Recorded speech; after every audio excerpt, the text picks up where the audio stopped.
By the close of 1940, Grand Coulee Dam was nearing completion. Yet Roosevelt and his New Deal supporters were on the defensive. FDR's attempts at balancing the federal budget in his second term had pushed the nation back into recession.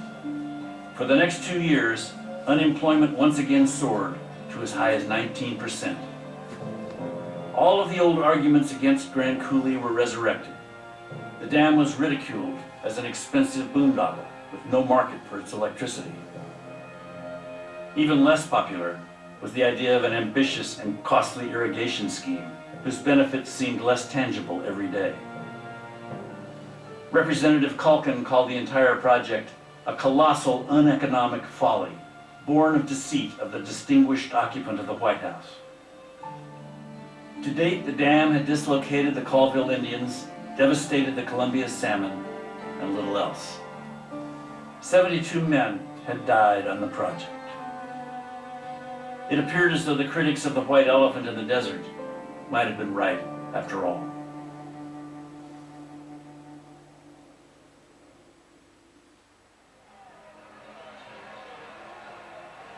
March 22nd, 1941 marked the formal dedication of Grand Coulee Dam.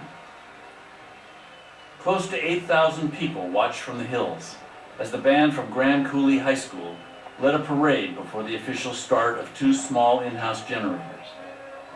Speeches were made, and a congratulatory telegram from Roosevelt's Interior Secretary hailed the dam as the greatest single structure man has built. One of the ways of selling it was by talking about how big it was. The Bureau of Reclamation described it as simply the biggest thing on Earth.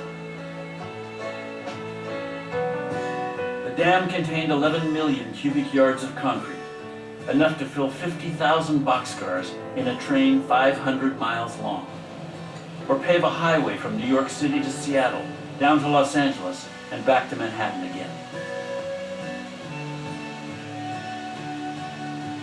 It had cost almost $163 million, and CBI had finished it so fast that $16 million in savings was returned to the U.S. Treasury.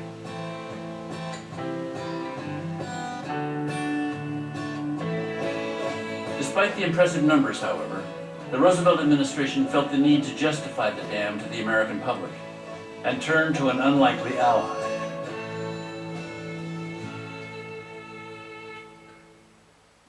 In early May of 1941, a car pulled up in front of the dam, and out stepped the folk singer Woody Guthrie. He had been hired by the Bonneville Power Authority, the agency responsible for managing the electricity generated by Grand Coulee and the smaller Bonneville Dam downstream.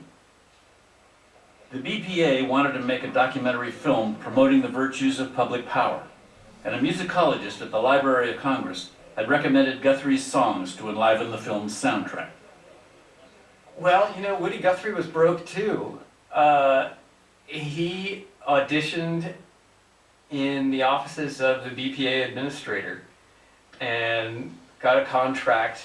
I think Woody was also intoxicated by the vision of a dam as providing the greatest good to the greatest number of people, and Woody as kind of an activist on behalf of the working man. That vision really appealed to him. Warned to avoid overtly political themes, Guthrie was paid $266 and given a car for a month to see what inspirational poetry he could extract from the largest piece of concrete ever created in America. Roll on, Columbia, roll on. Roll on, Columbia, roll on. Your power is turning our darkness to dawn. Roll on, Columbia, roll on.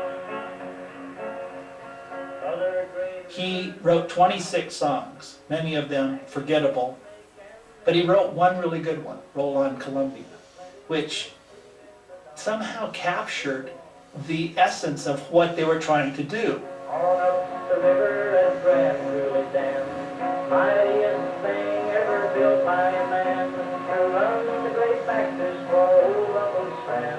It's roll on, Columbia, roll on. Roll on, Columbia, roll on. Guthrie buys the dam lock, stock, and barrel. This is going to be all the utopian dreams. The fact that electricity is going to redeem the working man. It's going to redeem the environment. It's going to make a better society, a fairer society, a more just society. All the things he pours into those songs, he believed every word of it. The song did transform the dam and the river and the New Deal into a certain mythical expression of how great Americans can be when they put their mind to it. Your power is turning dark as the dawn.